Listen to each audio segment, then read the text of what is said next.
I'd like to call this meeting to order. Mrs. Norian, would you lead us in the flag salute? Certainly. I pledge allegiance to the flag of the United States of America and to the republic for which it stands, one nation under God, indivisible, with liberty and justice for all. Sunshine Law Statement: all requirements of the Open Public Meetings Act have been met for this meeting of the Board of Education of the Borough of Oradell. Notice of this meeting was filed with the record and all persons requesting such notice. Mr. Darian, would you read the mission statement? The Oradell Public School District is dedicated to the ongoing pursuit of educational excellence through comprehensive, innovative curriculum and instruction. The district is committed to providing opportunities for social, emotional, and academic discovery to foster curiosity, courage, and character. Our goal is to prepare our students to become lifelong learners who are self-directed, resilient, productive, responsible citizens. Thank you. Roll call. On the roll, Mr. Del Greco. Here. Mrs. Downey. Here. Mrs. Genchi. Here. Mrs. Moran. Here. Mrs. Norian. Here. Mr. Nutlin. Here. Mrs. Walker. Here. Mr. Darian. Here. Mrs. Nichols. Here, open to the public for agenda items only.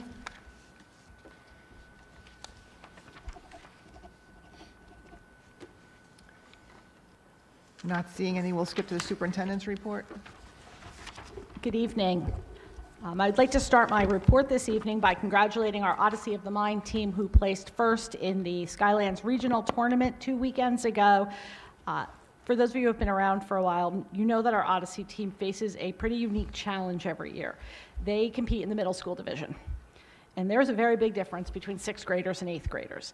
And I happened to be there that day, and they competed against a team of 8th graders that I was pretty wowed by. And our team of 6th and 4th graders prevailed, and they did an amazing job, and I am so proud of them. And looking forward to cheering them on at the state tournament, not this weekend, but the next weekend at Princeton High School. Additionally, a special thank you to the PTA. This is our author visit week. We had 2 author visits already this week. Yesterday was Hannah Slayer. Today was Gordon Corman, which we were, as you know, very excited to have. He is one of the most prolific children's authors out there. And he has a really amazing story. He wrote his first book when he was like in middle school. And he hand wrote it, and his mother actually typed it up for him. And he was in school, and he would be the one to collect the Scholastic newsletters. And he found the address for Scholastic on the back. And he sent them his manuscript. And with a little bit of luck, it got passed from one person to another person to another person. And next thing you know, he published his first book and has gone on to publish many, many more. Tomorrow we have our last author visit for this year, but it has been wonderful. And I can't speak enough about today's, because in a school district where students are used to authors year after year after year, it's a little bit harder to wow them. And they were captivated today as 5th and 6th graders. So special thanks to the PTA for organizing that. And the only other item I'd like to draw your attention to is one item under finance today that I don't want to take Mr. Darian's thunder, but I am incredibly excited to see us move forward on upgrading the sound in the auditorium.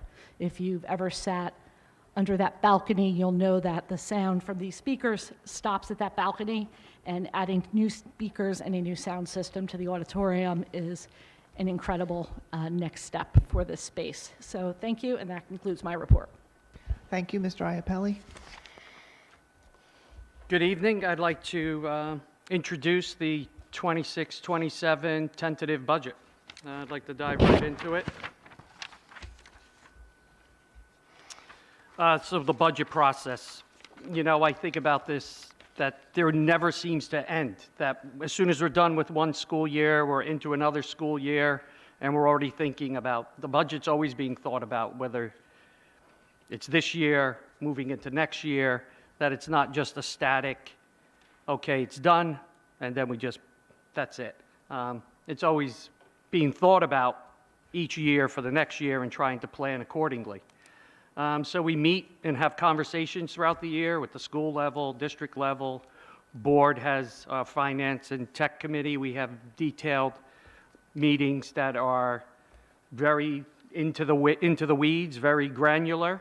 The board is very involved, as well as all the stakeholders. So I have to say, this is really a partnership when the budget is put together.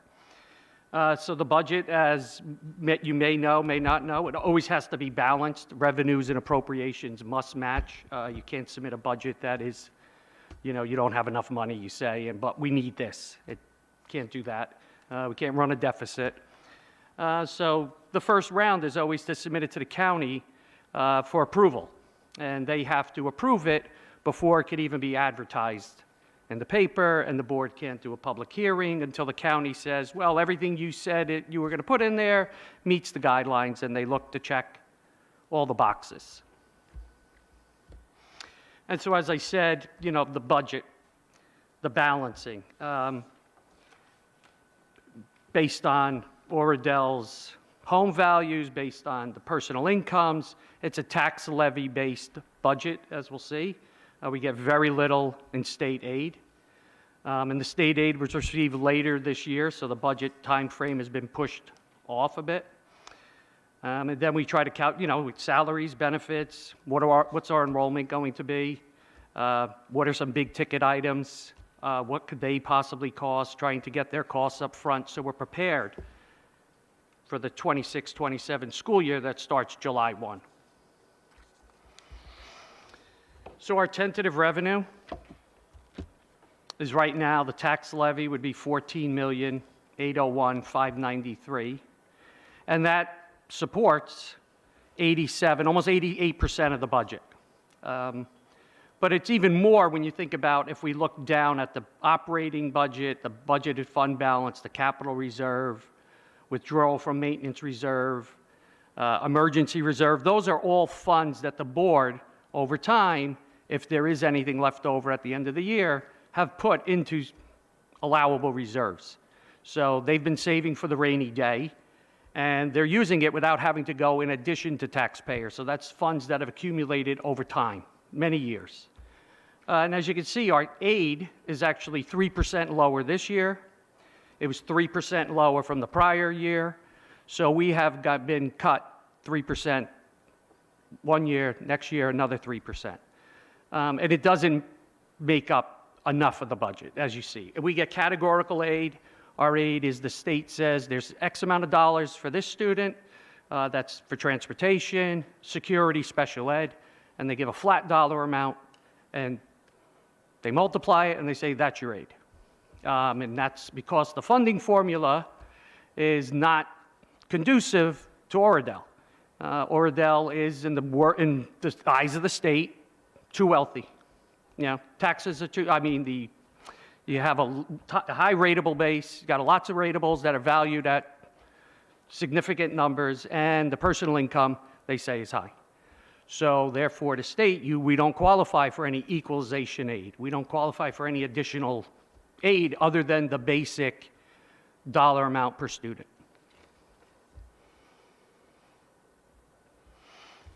And so where is that money going to go? Tentatively, right, it's general education is the number. At the top, $4,408,671, and it goes from there. And as you can see, we have special education, then there's employee benefits, and those costs are rising considerably. So that number continues to rise greater than any other number in the budget. So the board, we're doing our best to maintain the quality of the education and present a budget that's fair to taxpayers. So we have general administration, and it just, if you take time to just look at the numbers, and you'll see the total expenses for the general fund, $16,288,550. Capital outlay, so that's capital projects that the board is tentatively going to put in the budget. Could be HVAC units. That money would come out of the capital fund, not related to taxes at all, and that's another $548,360. So the total budget, $16,836,910. It's a pie chart. If you could just see the general expenses, you see the just a visual expression of what we saw on the prior slide. You see that general education, special education, employee benefits, overwhelmingly the lion's share of the budget.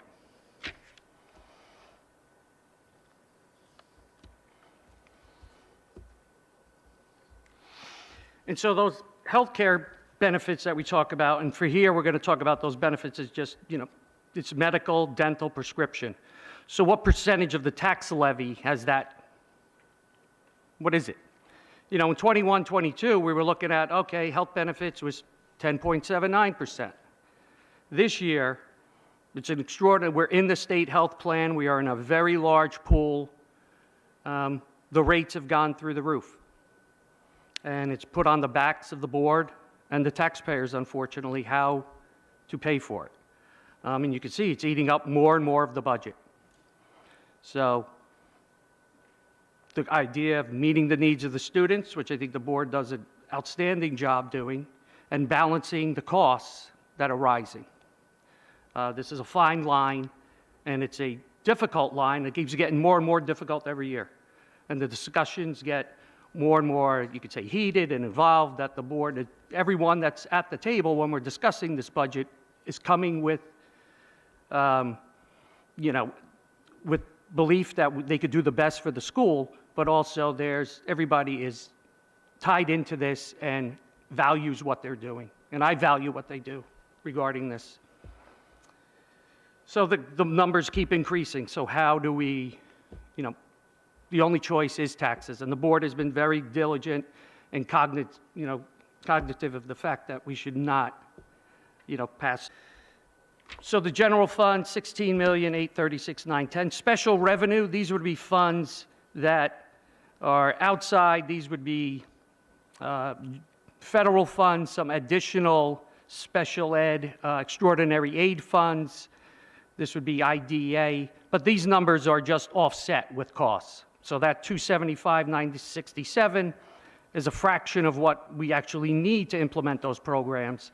And so this is just an offset from the special revenue fund. So the total budget is $17,112,877.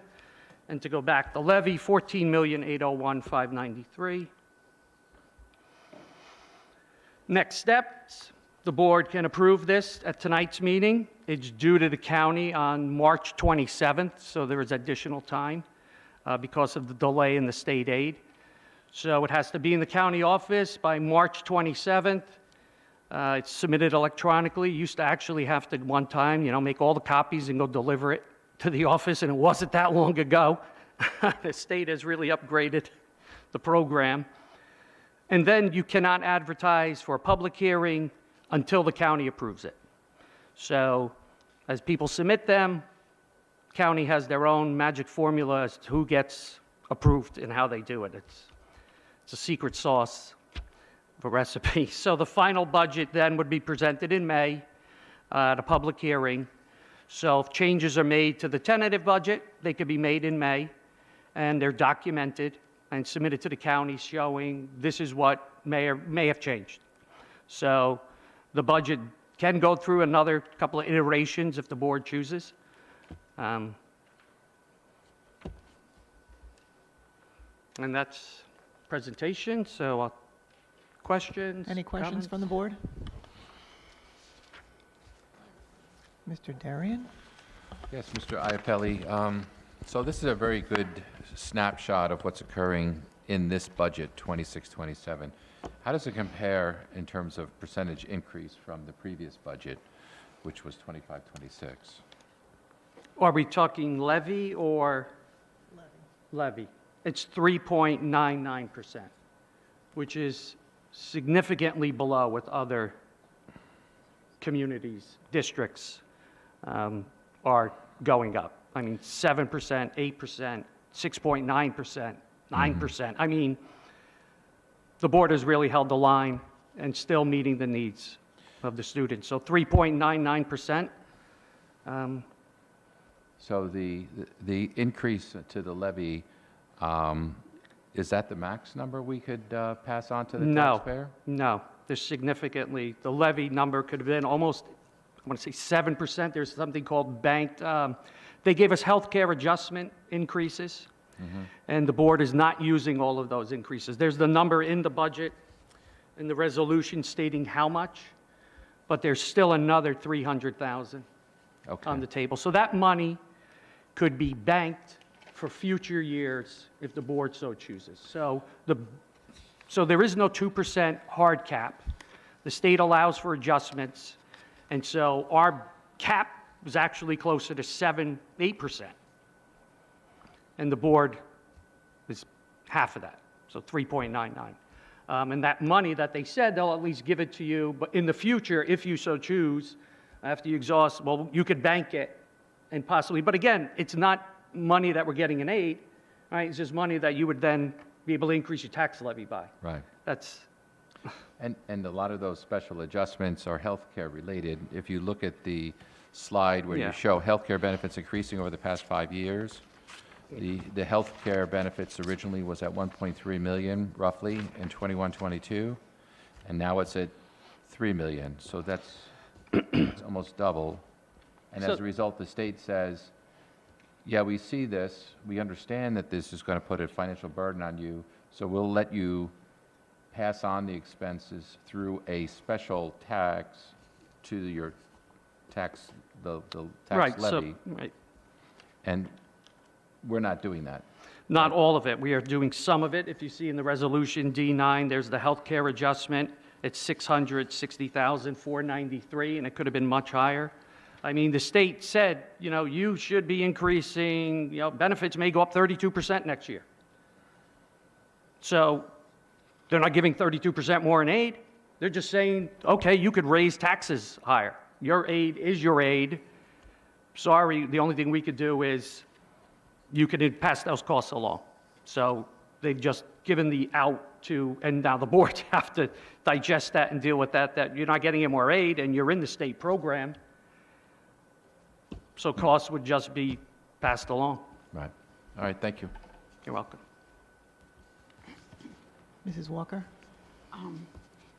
So, Mr. Iapelli, we know then that the cost for the healthcare costs are the biggest increase. So from 2021-22 to 26-27, it's gone up 20.72%.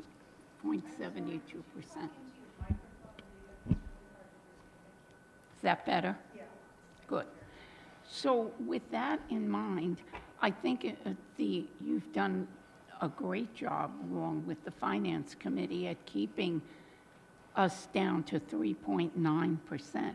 However, the scuttlebutt in the community seems to be our taxes are going up, and we all got reassessed this year, and our taxes keep raising. And a couple of people had mentioned to me that it's the schools that are doing it. And, you know, I feel that we've kept ours down almost all the time in the past years to 2%, 2.5%. So is there any way, do you know what Riverdale's percentage was? Not yet, but it's my understanding they will use all their bank cap. They will go to as high as they could go to. It's my understanding that So that would be like that would be above 7%. 3.99%. I'm not exactly sure of their Well, percentage. ours is 7, so they could be at 7, they could be even higher. Right. We'll find out when they release. But Same with the town. But I do want to say one thing when you look at your taxes. So the taxes are broken down. I live in Oradell. I'm a taxpayer here too. So I'm not just saying, hey, let's spend somebody else's money. This is my money too. If you look at how the tax is broken up, you know, the schools, yes, but there's Riverdale. They're by far the largest portion. The borough's portion of the budget of our taxes is greater than the school budget. The school meaning Oradell Public School. Right. So borough spends more, has a higher portion of that tax overall base, and Riverdale. That's out of control of the board's purview. I mean, the board. So I understand what people say. I know the taxes are going up. And listen, if I could say, well, here's a way to reverse that. Here's a way to say we're not going to have an increase. I would love to say that because I'm right there with all of you. Yeah, to what Mr. Iapelli is saying, if you look on your tax bill, there's factors, right? So it'll say Riverdale factor, I'm just going to make something up, .07, Borough .06. Oradell is always the lowest. Exactly. And I'll say this also, since we have some council members sitting here. When I came on this board, the Oradell Public School budget was greater than the Oradell Borough budget. We were spending higher amounts. It has now flipped significantly. So if anyone complains about taxes and they say schools, tell them to look at their bill and look at the factor for Riverdale, Oradell Borough, and then Oradell Public. Because we have done a fantastic job of keeping people's taxes low. Yes, Ms. I've been very Ms. proud Bozios of. would like to say something. I think when you hear that, the first thing you think is, well, we must be cutting things. But the truth is, we added a staff member last year. We are increasing a staff member's hours again this year. So the strong financial standing of the district has also allowed us to move forward, adding programs when you are hearing across the county of teachers losing their jobs, of programs being cut. But we've done really smart things over time, and we've managed things really well, and the board gets credit for a lot of that. But I always want to be very clear that we did not cut anything from this budget. The number of staff members we had actually went up slightly in terms of the full-time equivalent. None of our programs got cut at all. We found ways to make materials work where we needed to and use the resources that we can to make sure that we don't want to go around and just being proud and saying, well, we've managed to only increase 3.99 when everybody else has higher increases. We've managed to only increase 3.99 without it impacting the quality of education at Oradell Public School, because those two things have to be linked at all times. I think part of the issue with some of the schools is that when the COVID money came in, there was a lot of money that came in with COVID. We were very careful, and the superintendent was very careful, not to use that money for recurring expenses, and I think a lot of schools hired a lot of staff, and now they have all these programs, and now they're gonna have to cut. Whereas we knew that it was not going to last forever. We were very careful with it. So I think that's part of it. Anything else, Mrs. Walker? No, and I firmly agree with that COVID money. I know of schools that they were looking to build a new library in their school district with the money that came in. That was how large that amount was coming to some districts. So I just want to say I applaud both the Finance Committee and Mr. Iapelli and Ms. Bozios for a fine job.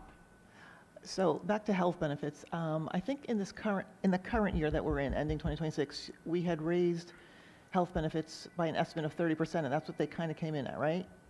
30%? Correct. So next year, you're estimating for the second half of the budget, 32% increase. That's what you're hearing? Yes. That's something like we just, the state's going to have to come up with something, because districts cannot keep doing this. It's impossible. So everyone's going to be in the same boat, but And Mr. Nutland. my question is this all related to the insurance companies under the Affordable Care Act? I can't speak to that. I don't know. I just know that the costs are rising and they're passing the costs on. I mean, family plans, we're talking the top, if you had the top and the board, and that person also contributes the most, a third of that, you're still close to, $60,000 for a family plan. And the person, if they're in that, they would contribute about a third of the premium. Right. But that's it. But the state actually incentivized teachers to leave one plan to go to another plan, and the board now is picking up that cost. They incentivized them to go, this was sold as the savings, but as they switched plans, those costs continue to rise in the plan, and the contribution from the members Was is less. smaller Yeah. then, and their number's capped, so it's tied to their salary, it's just a percentage, 4%. And the state incentivized the move, we were supposed to save money, I do this report every year, and we save no money. And we just show them that all they did was just shift the cost. And spend a lot of time doing this report, and I have not met anyone, any district that said, hey, that chapter 78, or that chapter 44, those really saved us money. No one has saved money. This is unsustainable. Mr. Darian? Yeah, I'd also like to discuss some big-ticket items that we've been maintaining through financial discipline, and that mostly has to deal with the building. You know, this building is over 100 years old and requires a lot of maintenance and improvements over the years, and we're very successful in funding our capital reserve, our maintenance reserve, and our emergency reserve accounts every year, and also using those funds every year to fund projects that improve the schools. So several years ago, we spent close to $800,000 on this auditorium. This past year, we spent another $800,000 with the, I'm thinking Univents, Oradell, which are basically heat air conditioning systems for the classrooms. In this upcoming budget, we are putting aside up to $500,000 for some new rooftop units. These are HVAC units that are getting old and need replacing.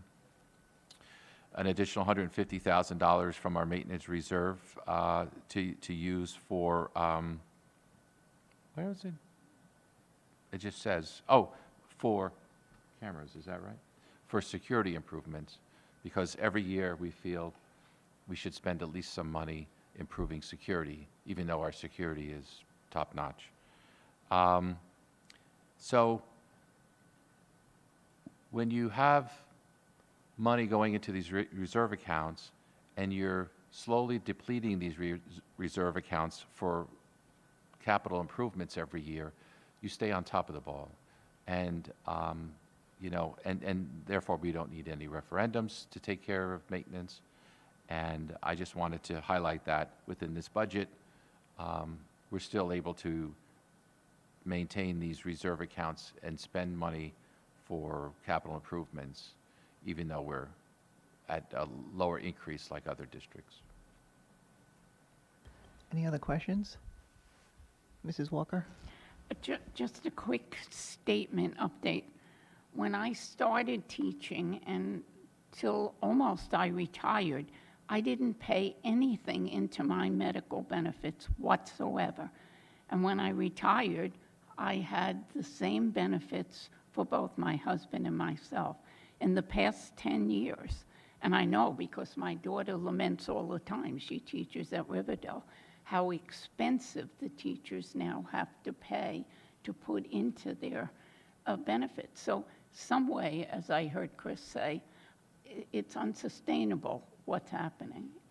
The whole medical profession is just crazy.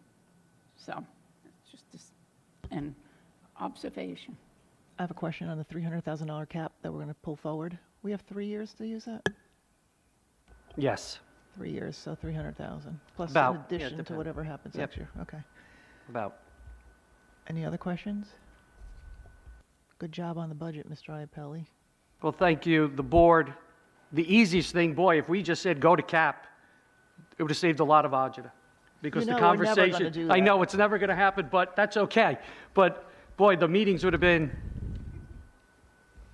they would have been faster. There would have been less agita, that's all I got to say. And nicer. It's always a pleasure discussing items with you, Yeah, Mr. so, Iapelli. I mean, the hard work is doing what you did and taking care and really considering the taxpayer. It's not just frivolous, hey, we're going to just spend. So, as a taxpayer and as part of the process, I don't think it could be better. Anything else for your report? We did have the bid opening for the kindergarten rooftop unit. There were 7 bidders. Those numbers now are looked over with Land Associates to see that contractors complied. Then after that, they would go to the attorney, and then if possibility be on next week's agenda to approve. But I don't have the figures to speak of. I just have general numbers, and I don't want to speak because it might not be that. Right, that's really the reason we're meeting next time, to get that bid in, right? So we can start the Correct. process. Okay. That's why we're having 2 meetings 2 weeks in a row. Any other questions for Mr. Iapelli? Is that it? Okay, moving forward, minutes, review of February 18th. Any questions or comments, please email Mr. Iapelli. Approval of January 21st. Do I have a motion? I'll make a motion. Second. Seconded by Mrs. Walker. Any questions? Call the question. On the roll, Mr. Del Greco. Yes. Mrs. Downey. Yes. Mrs. Genchi. Yes. Mrs. Moran. Yes. Mrs. Norian. Yes. Mr. Nutland. Yes. Mrs. Walker. Yes. Mr. Darian. Yes. Mrs. Nichols. Yes, committee reports. Buildings and grounds, Mr. Del Greco. I would like to, after this meeting, I'll propose some dates for a B&G meeting. There's a couple items that we need to discuss that came up through the budgeting process. But for tonight, I would like to bring up B1, which is use of school facilities. I'll second it. Second by Mrs. Norian. Any questions? Call the question. On the roll, Mr. Del Greco. Yes. Mrs. Downey. Mrs. Genchi. Yes. Mrs. Moran. Yes. Mrs. Norian. Yes. Mr. Nutland. Yes. Mrs. Walker. Yes. Mr. Darian. Yes. Mrs. Nichols. Yes. Curriculum, Mrs. Norian. Yes, I'd like to present item C1 on field trips. Do I have a second? I'll second. Second by Ms. Moran. Any questions or comments?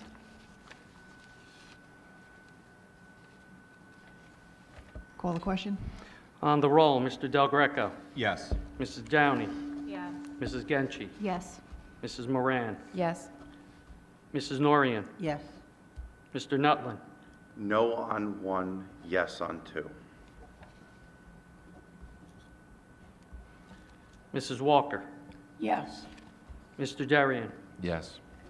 Mrs. Nichols. Yes. Finance, technology, Mr. Darian. Yes, we had a meeting. I don't remember when it was. It was a while ago.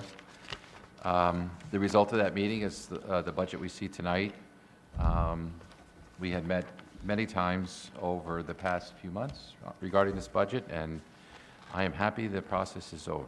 So with that, I'd like to make a motion to introduce items D1 through D10. I'll second. Second by Mrs. Genchi. Any questions? Mrs. Walker? I'd like to question D6. Could someone explain that?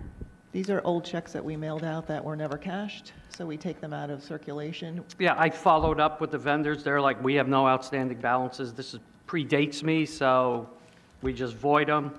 Has to do by resolution, and the money comes back into the They were probably account. lost in the mail, and then our AP department resubmitted the checks to them, and then they just never voided the old checks. Okay, all right, that's great. Thank you. Any other questions? Call the question. On the roll, Mr. Del Greco. Yes. Mrs. Downey. Mrs. Genchi. Yes. Mrs. Moran. Yes. Mrs. Norian. Yes. Mr. Nutland. Yes.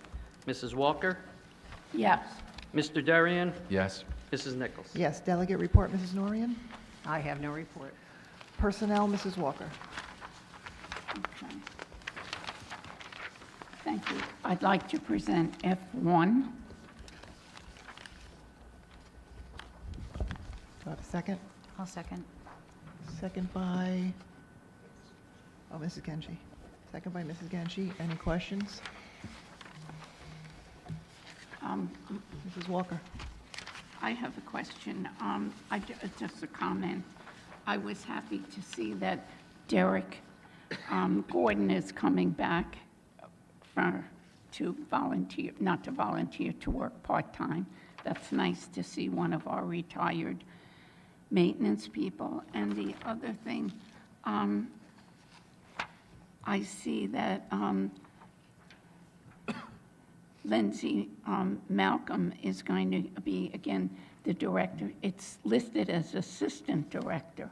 Who is her The counterpart? principals, the admins, they're the directors and Leslie is the Oh, co-director. they're the directors Yeah. and she's the It's in their assistant. contract. Okay, thank you. Any other questions? Call the question? On the roll, Mr. Del Greco. Yes. Mrs. Downey. Yes. Mrs. Genchi. Yes. Mrs. Moran. Yes. Mrs. Norian. Yes. Mr. Nutland. Yes. Mrs. Walker. Yes. Mr. Darian. Yes. Mrs. Nichols. Yes. Policy, Mr. Nutland. Yes, I'd like to present G1. Do I have a second? I'll second. Any questions? Can you hear me, Mr. Rami? It's the feedback. Yeah, there's feedback. I think the two mics have to be muted.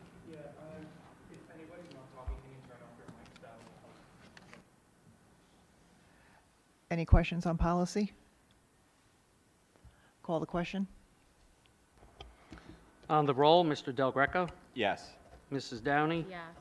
Mrs. Genchi. Yes. Mrs. Moran. Yes. Mrs. Norian. Yes. Mr. Nutland. Yes. Mrs. Walker. Yes. Mr. Darian. Yes. Mrs. Nichols. Yes. Public relations, Mrs. Moran? I don't have any updates, but we should probably get another meeting on the calendar, so I'll reach out.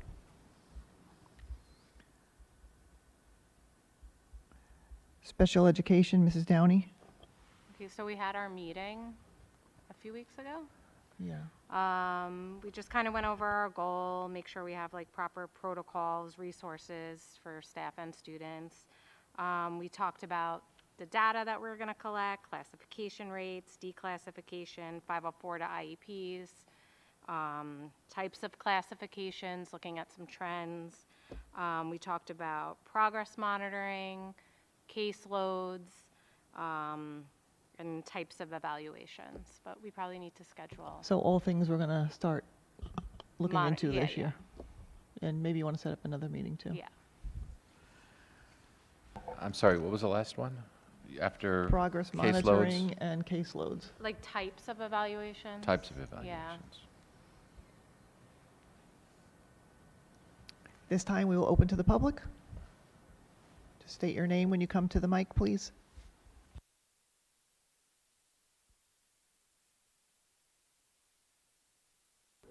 There we go. All right, thank you.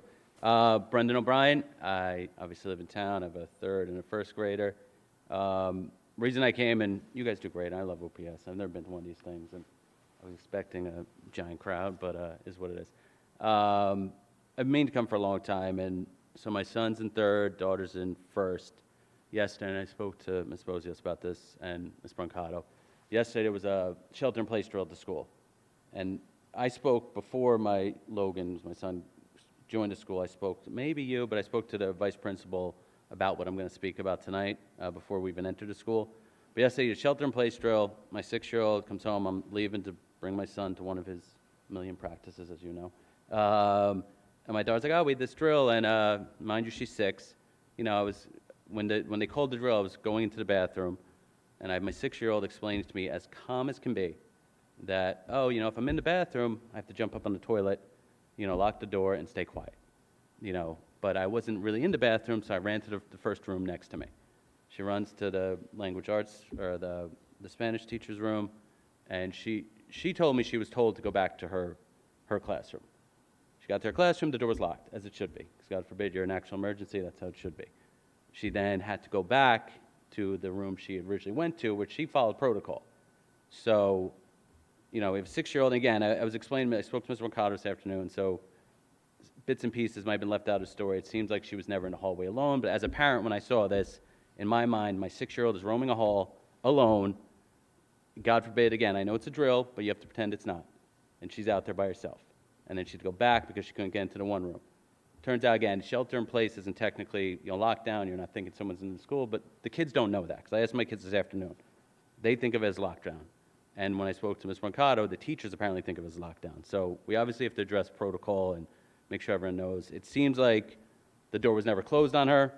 The Spanish teacher followed or watched her go and come back. Ms. Brancato said, my daughter asked to go back to her homeroom. My daughter says she didn't. She was told to go to her homeroom, whatever. It all brought back to my mind that I don't understand for the life of me. And again, I'm really here just to find out what the process is. Why, in a town like this, we're talking about our taxes. Taxes go up every year. They're going to keep going up. When I lived in New Milford, they went up. People love complaining about taxes. They go up. We came here to live in this town mainly because of this school system. Love the school system, love the teachers, everything. Why we don't have a police officer in this school boggles my mind, or a retired police officer. I know everyone talks about security. I've spoken to police officers who work in Oradell. I've spoken to other police officers. You can probably bring them up here. They may not go on record. Having an officer in the school, God forbid, the worst of the worst happens, is going to put the kids in a better spot. Because if you have someone trained in active shooter response, they're going to do a better job. And I just don't know the reason we don't do it. And again, it might not even be a Board of Ed thing. So I could be speaking to the wrong people. But again, going back to before my son started kindergarten, what is the protocol? If it's an extra, again, our taxes go up a couple $100 every year, probably more. I don't care. If it's going to cost an extra $30, $40, $50 each person to put a police officer in the school, every town around here does it. New Milford does it, River Edge does it, Hallworth does it. They all do it. So I don't know why we don't. We have one building to protect.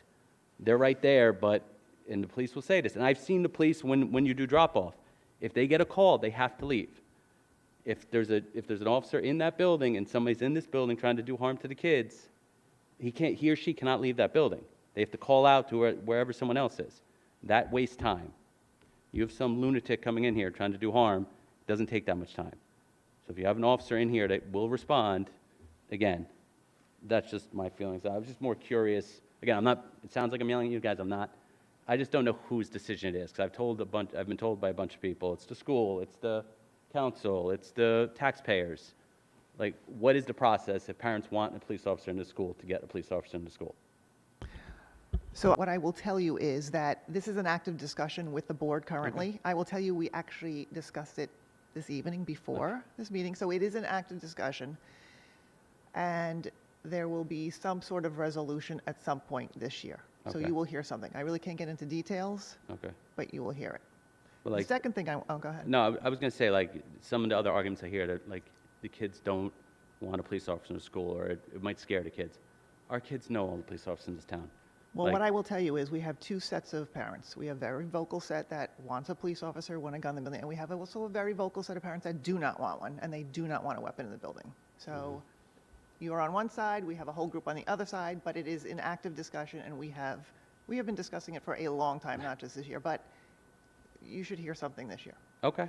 I do want to make one other comment to you about what you said about the shelter in place, whatever. I will tell you that this entire board will look into exactly what you I told us. agree. Yeah. And again, I think it was just, I honestly, lockdown, shelter in place, to me, it sounds like the same thing. And again, if you're expecting kindergarten through sixth graders to understand the difference, the teachers were probably confused too. But it sounds like the kids know what to do. It's the teachers do too. I mean, again, doors should be locked. I'm not disputing that. But again, that's a bigger national conversation why 6-year-olds need to be doing this nonsense. But that's neither here nor there. But thank you. I appreciate that. No, we appreciate you bringing it to our attention. Thank you Awesome. for coming. Thank you. We had somebody come to our meeting tonight from the parents. We're happy.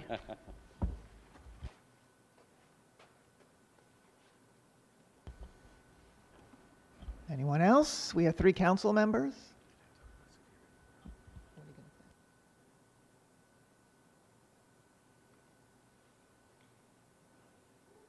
Come on up, Mr. Kelly.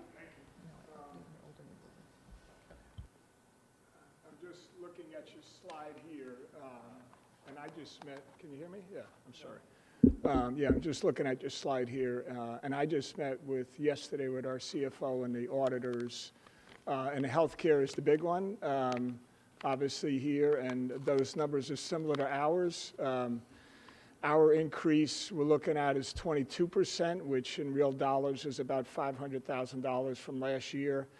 The total number is about $3 million. So, it's interesting. I don't know how you guys work in the health benefits here, but we had issues. It was public over the last, 3 or 4 years ago. We had a major issue in terms of we were paying a little bit too much than we should have been. And that was caught by our auditors, and just really thinking about, again, communicating here and whoever's negotiating and whoever, we actually have on the borough website an RFP right now for our insurance broker. But either you're doing similar things that we're doing, why not just get together and talk about that? And When you say you were paying more than you should have, what does that mean? you know, I wasn't involved, but I guess we switched our coverage, and then our auditors, I guess we were paying a little bit more than we should have, and we left, I believe, the state plan and went through another agent, and that cost us a lot of money. So just so the public knows, every year, the Finance Committee and Mr. Iapelli, who are of our BAs, we do go out to see if there is a lower premium plan for us. We do check it every year. Have you looked into self-funding at the town level? We did, that's what we did. We left the state, went to self-funding, yeah, and that cost us, and then you have to shop around. The other thing is the high deductibles. I assume, did you guys offer that to the staff and things? Well, we are under contract. We have to. Or you have to give the Yeah, we have gold-plated to offer, stuff, I guess. we have to negotiate that. So it's either equal to or better. So we cannot just do that. Okay. Yeah, that's the other, yeah, so I guess I can ask our folks or who you guys use, but yeah, if we have an RFP.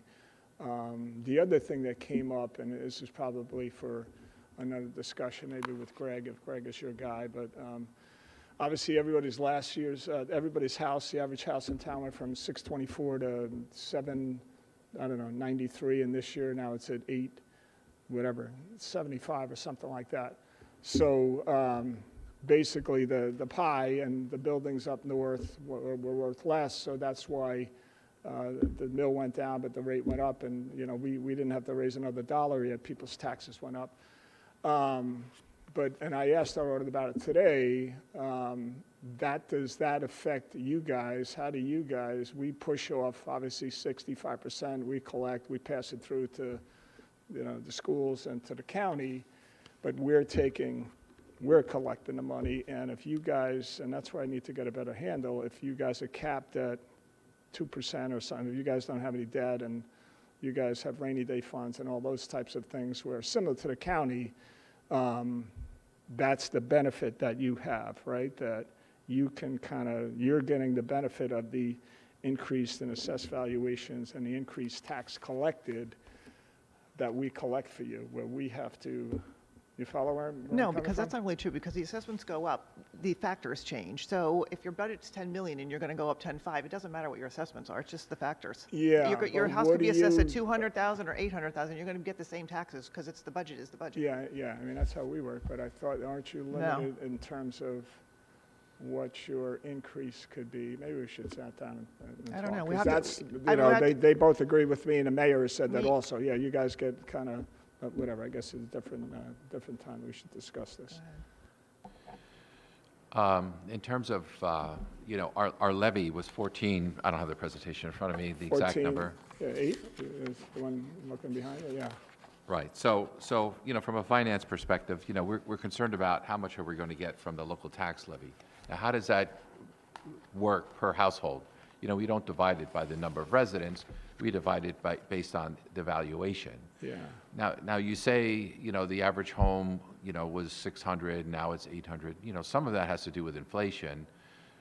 Because the is what value it of the is, yeah. dollar is less, so you need more dollars. But really, at the end of the day, we need 14 million, you need 16, 18 million, whatever it is. And you divide it amongst all the residents based on their percent to total. So if I have something that's worth 800,000 and somebody else is worth 1.6 No, million. I get the premise, how that Right. works, yeah. I mean, yeah, Their it's just percent to what your total is citizens- more than mine, and so my bill goes up, but their bill goes up more because Sure. they have a Yeah, I greater get that. number. I totally get that, all right. Well, But we don't okay. focus too much on that, Tom, to be honest. We just try to keep our finances in order so that we have minimum increases. And then how that gets distributed is out of our control. We don't control the assessment, we don't control the factor. Yeah. That's. Yeah, no, We but- used to talk about that in terms of like the impact to the average household, how much would it be? How much would the increase be? But, we're kind of getting in an area that we really don't focus on, and it doesn't really Yeah, and again, and bottom line, we can't change it. It is what Yeah. it is. The way it is the way it is. Okay. And nobody sees it, broken out that way.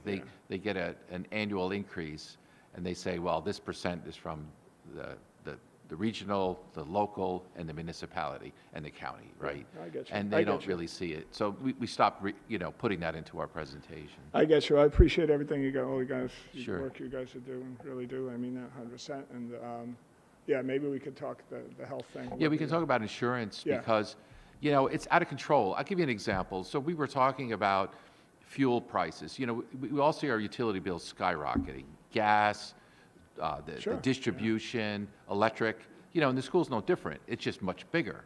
So, we added monies in next year's budget, this upcoming budget, to account for increasing in energy. And now recently, with all the things going on with disruptions in the energy supply, we thought we'd throw an additional $54,000 in our energy lines for gas and electric, $54,000. Well, our insurance, healthcare benefits, went up $650,000. So just to kind of put it into perspective, Yeah. we're getting that's hammered on where- utilities, but ain't nothing compared to health insurance. yeah. And so if we could figure out a way, and the other thing we didn't talk about is that, these changes that we do to healthcare benefits affect all our staff. And we are concerned about the frequency of changes and the disruption that it may have in terms of accessing healthcare providers. I mean, yes, we do provide the same level of insurance, but sometimes that requires for you to re-sign up under a new health insurance, identify doctors, make sure you're in the right plan. If I leave the state, what does that mean? There's all these things. Are my kids going to be covered the same way? And so while we're worried about the cost, we're also worried about the impact Yeah, on our 100%. I faculty got a and staff. daughter with a chronic disease, so I get it, yeah. And my wife's So- on the phone with insurance companies all the But time. But the- I just think that, and I'm glad to see my fellow council people here, that we need, and I think the governor said something the other day about shared services or whatever, that we need to, whether it's our SALT budget, right? We have Right. these, with that there's got to be ways that we can work together and save everybody money and whatever, whether it's, Right, you know, like we have risk all insurance, those you types have of risk stuff. insurance. And so I appreciate this time. I appreciate everything you're doing. Rita, it's great to see you. Without crutches or no? You good? I had to carry her. Yeah, good. You give it a piggyback ride, Greg? All right. All right. By the way, on a side note, you guys were kind enough to let us use this building last week. I was here for 5 hours and just sitting right where Dorothy's sitting, and I had my wedding ring on, and I don't know what, I was twiddling my fingers, and then I can't find it. So I came home, and my school was on the ESPN that night, so I watched the game until 1 o'clock in the morning, 1:30, but I don't think, if you see a ring back there, let me know, but maybe I dropped it somewhere. I walked home, all right? All right, guys, I'm sorry to take up. Just an Thanks update for on the coming. ring. There was a call today. They were looking for it. So, Oh, yeah? yeah, Thank you. the so custodians, they there's a were kind lady in trying the office, to look whatever. for it. I They don't know. did. It was probably $100. But I just wanted to let you know they did. The office did forward it, and I heard it, that they were looking for it. So. Thanks for coming, Mr. Kelly. I did, all right. I did. Dave Banfield, I would like to have been a fly on the wall at home at Tom's house, but that's another story. Incidentally, when we were at that table the other day, there was a tremendous amount of noise coming from under the stage. Are you aware? Yes, we heard it. Okay. Yeah. Great. So I'm just here because it's been a long time since I was on that side of the table, and I wanted to watch the process and be able to explain it to people who may ask me about it. And I think I'm somewhat prepared to do it, but I think, Peter, your presentation was very good, and I appreciate it. So thank you. Thank you for coming.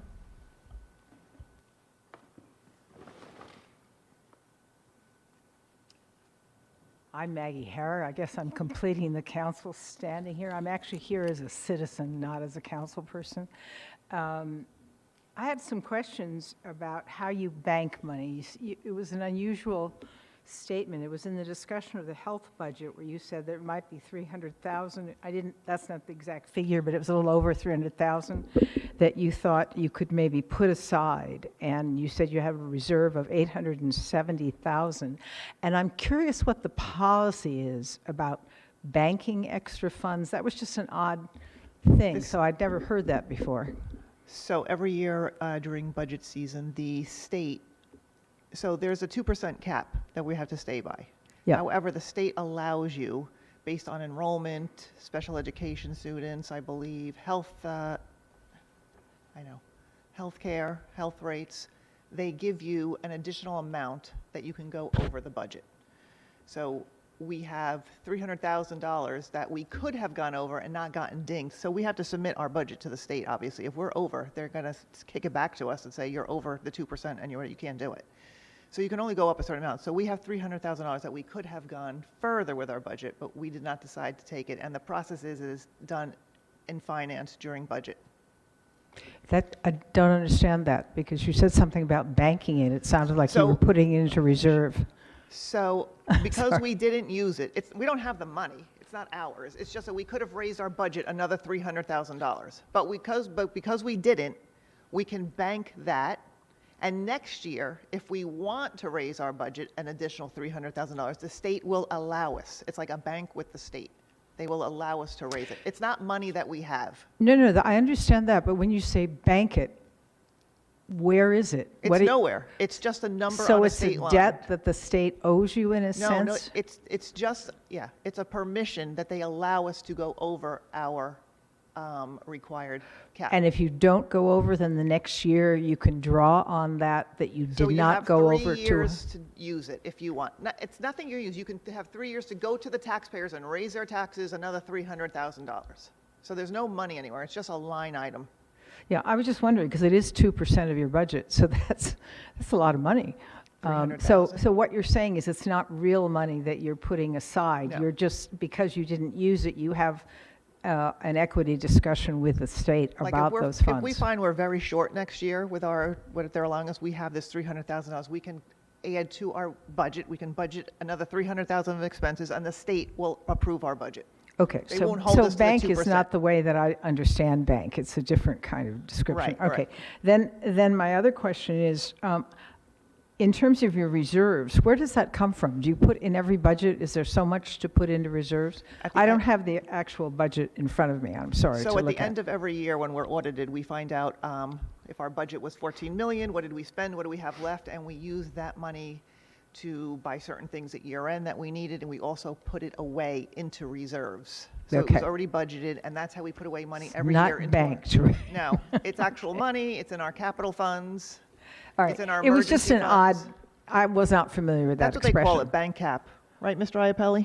Bank cap. Yes, that's not, it's not our term, It's a that's the state term. state's term. Okay. Banked cap. All right, thank you so much. You're welcome. Thank you all for what you do. We appreciate you a lot.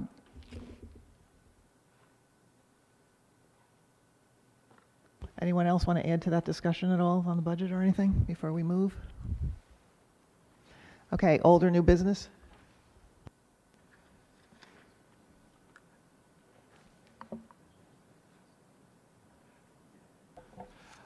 I have some old business. We've talked about this before. We've talked about it in public before. I feel like I'm kind of beating the dead horse. But, we keep having conversations surrounding safety, so I'm just going to bring it up again. We focus here at the school on safety every year. We budget monies to improve safety every year.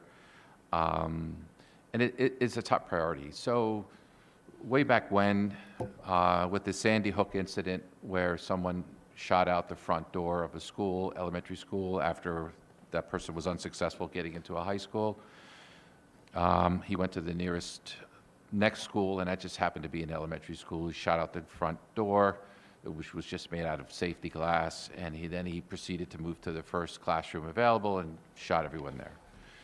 So we were the first school in all of probably New Jersey. I know that in this area, we were the first school to harden our lobby. And so we have bulletproof doors. We have secured access. We were modeling after, man traps in, secret facilities where you can come in, but you can't leave. So after long discussions, we put in bulletproof glass to the office. The office can see inside the lobby. Someone can walk in with an AK and spend 20 minutes shooting at that glass and won't get through. In addition to the glass, we had to put down steel doors that come down, so if we get tired of looking at you while you're shooting at us, we can just close that steel door. The glass doors are very heavy. The leading into the, with safety, the bulletproof glass leading into the building is locked. We decided not to keep you in here. You could still exit the front doors, but you just can't come in. Now, since then, we spent a lot of time focusing on all the entrances and exits to the buildings, because that's our next weak point, to make sure that we have sensors, make sure we have cameras, make sure we have monitoring systems, so that, and our doors that we're permitted to use have timers, so that if they're open and closed on a certain time when they're not supposed to be open and closed, they set off alarms. And that is, keeping any danger at bay on the outside, so that if someone tried to come in, by the time they would get in, the police would be here, no matter where they are. Even the surrounding officers from neighboring towns would be here. So we spent a lot of time. And then in addition, we have cameras, throughout the building. And then we upgraded the cameras because they were cable to, Ethernet. And then we went from 2K to 4K. I got to be careful. I don't want to get into too much specifics about the security, but we have tons of cameras. And then every year we're like, well, where can we improve? So last year we thought, oh, Memorial Field. Well, it's not on our property, but our kids use Memorial Field. Maybe we can go through and get permission to put a camera, on Memorial Field. And then we did that. We got permission from the borough. We got permission from utility company. We have cameras now across the street. We're still looking, for additional improvements, and we still budget for it. When it comes to an officer, one of the benefits we have is that we have the police station nearby, and we have officers in the area. Believe it or not, if there's an emergency, most likely the officers will be here just as quickly as the local SRO, because depending on where you are on campus, if you're on this side, they're probably closer than you would be if you were in Memorial Field. So if you had to run across the street into over here by the gym, it's actually closer to run from the borough police station. So there are a lot of moving parts when we're talking about safety, and all I can say is at the end of the day, we talk about it every year, and we make improvements every year, and it is a major concern for us. In addition to consulting with outside professionals, at the county level, at the state level, we have routine audits. So it is a big concern, and that's all I have to say. Any other old or new business? Just some- Noreen? Oh, go ahead, go ahead. Sorry, just to piggyback on Mr. Darian's statement about safety, I think we're still owed a public safety meeting with the police chief, parents, administration, so forth. Where are we at with that? Are we? Okay. Mrs. Noreen? I just wanted to mention, I know that many of the board members do not remember, but some of these people may remember a former employee of the district, Judy Crystal, and I just wanted to let everyone know that she passed away, and we send our condolences to her family. She was a great asset in the building. She was a speech teacher. Yes, I would definitely like to give a shout out to the nurses and the teachers, and especially Mrs. Mayella and Mr. Kelly for running the Hoops program. For those who don't know, the sixth graders have a intramural captain led with a young lady and a young man leading a team, and it's a cohort of kids who are playing against each other here at the school, and there's a real camaraderie and there's a real fellowship that goes with it, and the feedback that I'm getting from the students is that it's an absolute slam dunk, no pun intended, but actually intended. So, but I know how hard Ms. Mayella and Mr. Kelly have worked at this, and it runs like a top. So kudos to them, and the nurses and the teachers who volunteer for it as well. So, big thanks to them. Any other one? Mrs. Walker? I just wanted to comment. I see on Facebook, not that many people go on anymore, it's all recipes, but on Facebook is the Oradell Public School, and now we're posting very often, every couple of days, something that's happening at the school. And I just wanted to compliment whomever is doing that. Who is doing that? Mrs. Hawley and I split duties, but she has set that as one of her goals this year, so most of the recent ones have actually been her. Okay, all right, great, but great job.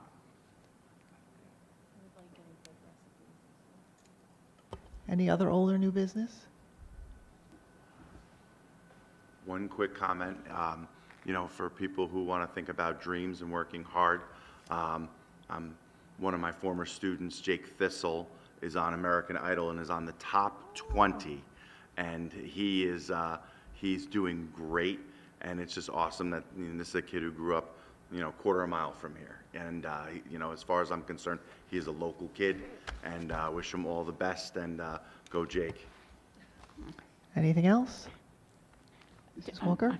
Just to thank the board very much for, in my absence, being so very kind to reach out to me, to inquire, and also your very generous We missed you. gift. So thank you. We've already enjoyed it. Thank Don't leave you. us again. Mr. Darian, would you try make a not. motion to go into closed session? Yeah, I'd like to make a motion that we go into closed session. I'll second it. Second by Mrs. Norian. Roll call.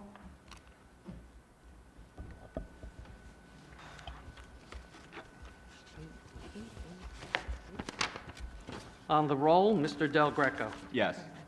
Mrs. Downey. Not yet. Mrs. Genchi. Yes. Mrs. Moran. Yes.